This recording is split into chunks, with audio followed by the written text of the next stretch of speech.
और उनके पास से चले गए और कहने लगे कि हाय अफसोस यूसुफ पर, हाय अफसोस।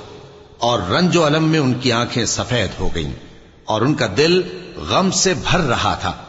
बेटे कहने लगे कि वल्लाह, आप तो यूसुफ को इसी तरह याद ही करते रहेंगे यहां तक कि आप घुल जाएंगे या जान ही दे देंगे।